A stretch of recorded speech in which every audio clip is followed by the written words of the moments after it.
Olá, tudo bem? Sou Alfredo Oliva, sou professor universitário e hoje eu quero voltar a falar, depois de muito tempo, de Michel Foucault, meu filósofo favorito, o nome do meu gato persa amarelo, que eu adoro tanto. E eu quero começar um novo projeto que se chama o Abecedário de Foucault. Eu quero gravar uma sequência longa de vídeos onde eu vou procurar rastrear a maior parte dos conceitos, né? Ou pelo menos aqueles conceitos que eu considero essenciais para quem quer estudar a filosofia de Michel Foucault. Hoje eu quero analisar o termo, né, anormal, ou analisar o termo anormalidade. Eu vou fazer isso, quer ver? Olha aqui, me acompanhe. Eu vou fazer isso utilizando esse instrumento, que é um instrumento fantástico, né? É o Vocabulário de Foucault, escrito pelo filósofo argentino Edgardo Castro. Eu chamo a atenção para o fato de que essa é uma nova edição, uma edição recente, né? Na verdade, a original em espanhol é de 2018 e essa tradução para o português dessa nova edição é recente, agora de 2024. Já existia uma edição desse livro e ela ficou desatualizada porque ela foi feita no início dos anos 2000 e depois que esse vocabulário foi publicado, começaram a sair números inéditos de Foucault, principalmente a transcrição, publicação e, claro, tradução em português dos cursos do Foucault no Collège de France, e isso modificou muito a percepção que a gente tem da obra do Foucault, e o vocabulário se tornou superado, de certo modo. Pelo menos vários verbetes se tornaram suplantados. Para vocês terem uma ideia, ainda no início dos anos 2000, eu pesquisava o debate sobre o cuidado de si, e esse era, por exemplo, um tema que estava extremamente defasado, né? Porque é um tema que aparece de forma um tanto quanto secundária nos volumes 2 e 3 da História da Sexualidade, né? Depois ele afunila o debate para a questão da parresia, e a questão da parresia é uma questão que quase que só aparece nos cursos e palestras ministrados pelo Foucault, e eles não haviam ainda surgido assim de forma tão plena como de fato vão aparecer nos cursos. E aí então Edgardo Castro fez uma atualização. É importante que a gente se lembre disso, né? Eu coloquei o planejamento em ordem alfabética, né? Mas eu nem necessariamente não vou seguir a ordem alfabética, porque tem interesse em gravar alguns verbetes antes de outros, né? Mas de qualquer forma eles vão aparecendo aí. Espero que vocês acompanhem, espero que isso seja útil para todos vocês. E vou colocar, claro, na descrição a referência aí do livro que eu mencionei para vocês e as páginas que eu vou utilizar para poder gravar esse verbete. Muito bem, então o Edgardo Castro, para analisar a questão da anormalidade, ele faz 4 pontuações, né? Então ele começa, o primeiro tópico ele fala sobre a alienação, como é que esse tema surge no âmbito da patologia, do que se chama de patologia clássica, né? Então ele diz assim, para a patologia clássica, primeiro é o anormal em estado puro que cristaliza em torno de si as condutas patológicas que constituirão a enfermidade mental e a alteração da personalidade, das quais ocorre a alienação mental. Segundo a análise de doença mental e personalidade, haveria que inverter os termos, isto é, partir da alienação social histórica para definir em último lugar o anormal. Olha que interessante, um trecho bem pequeno, e ele está dizendo o seguinte: na minha interpretação, a questão da anormalidade aparece como algo natural à medida em que os saberes vão se constituindo, sobretudo o campo da psiquiatria, que é um campo que se constitui a partir do final do século XVIII, mas principalmente ao longo do século XIX, e se constitui a partir da patologização das pessoas, quer dizer, a partir da ideia de que as pessoas são doentes. Existem no âmbito emocional, afetivo, mental, existem doenças exatamente da mesma natureza que existem as doenças que afetam o nosso corpo, né? Então, o fato de existirem doenças que afetam a mente justificaria então a ideia de uma anormalidade, quer dizer, as pessoas têm comportamentos ou têm percepções da realidade que são normais, a maioria, e existem aquelas que têm uma percepção completamente anormal. Então, o conceito de anormalidade da patologia clássica é que a anormalidade é um fenômeno natural, quer dizer, algumas pessoas ou nascem ou desenvolvem patologias ao longo das suas vidas, e essas pessoas que desenvolvem patologias são anormais. O que acontece aqui com o Foucault é que já num dos livros mais antigos dele, Doença Mental e Personalidade, ele diz que a gente tem que inverter os termos, quer dizer, a gente não deve tomar a patologia como algo dado, como algo existente, como algo natural, mas a gente deve partir da alienação social, da construção social, da patologização, e aí então chegar ao sujeito. Bom, no segundo item, a gente tem algo bastante conhecido dentro da obra do Foucault, que o Edgar do Castro está chamando de genealogia do anormal. Quer dizer, Foucault aqui já está nos anos 70, trabalhando o conceito de anormalidade, está fazendo num dos cursos uma genealogia da anormalidade, né?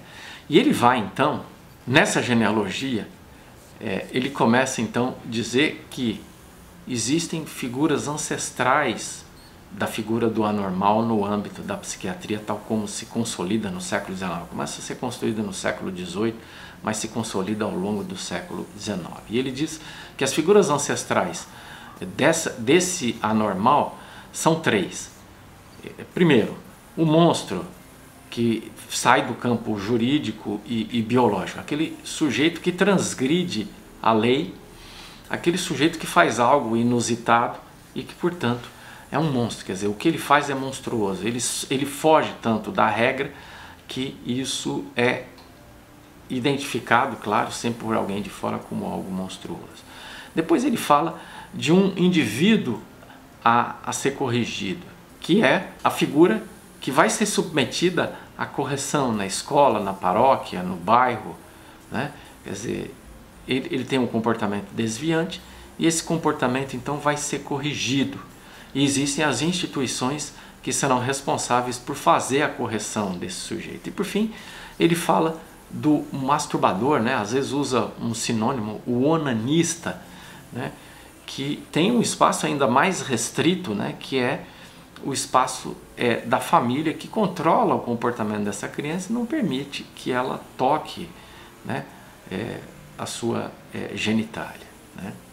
E ele diz que a genealogia do indivíduo normal nos remete a essas três figuras. Quer dizer, o que é um normal? Um normal é alguém que não é um monstro, não é alguém que precisa de correção, não é alguém que em algum momento da vida se dedica ao onanismo. Muito bem, depois ele vai dizer então, né, é interessante isso, ele vai dizer que a partir do monstro, né, aí ele entra no outro campo, que é o campo da sexualidade da psiquiatria. Ele diz assim, a partir da figura do monstro, o campo do anormal, tal como vai se configurando na psiquiatria do século XIX, será dominado pela noção de instinto e atravessado pela natureza sexual do instinto. E aí ele então vai dizer que a psiquiatria vai incorporar essa ideia e vai começar a tratar o campo da sexualidade principalmente como o campo da anormalidade. Quer dizer, as anormalidades têm fundamentalmente uma origem de caráter sexual, ou são patologias, seriam patologias que se instalariam no campo da sexualidade, né? Seja quando fala de masturbação, seja quando fala de orientação do desejo, né? E provavelmente é daí que vem todo esse debate sobre patologização da orientação do desejo sexual, que, claro, felizmente está em desconstrução na atualidade. E depois, então, o último tópico do verbete, ele fala de instituições de sequestro, né? Ele vai voltar para um curso lá do início dos anos 70, a sociedade punitiva, né? em que existem as instituições de sequestro existentes na sociedade capitalista, para, se a gente puder ler aqui, né, para se referir a estabelecimentos nos quais, como sucede na fábrica, uma autoridade se apodera de algo, um corpo, um tempo, retira-o da livre circulação e o mantém fixo num determinado ponto. Quer dizer, esses sujeitos anormais, eles são então retirados do seu convívio social, e isso é o que Foucault chama de instituições, ou chamava, pelo menos no início dos anos 70, de instituições de sequestro, e esse indivíduo então passa a viver isolado, né? A gente sabe, por exemplo, que existiram os hospitais psiquiátricos por muito tempo, que as pessoas ficavam internadas às vezes por tempo longuíssimo, né? Não se sabia o que fazer, não se sabia como lidar com essas pessoas, e a solução foi, entre aspas, sequestrar essas pessoas e colocá-las isoladas de todas as demais.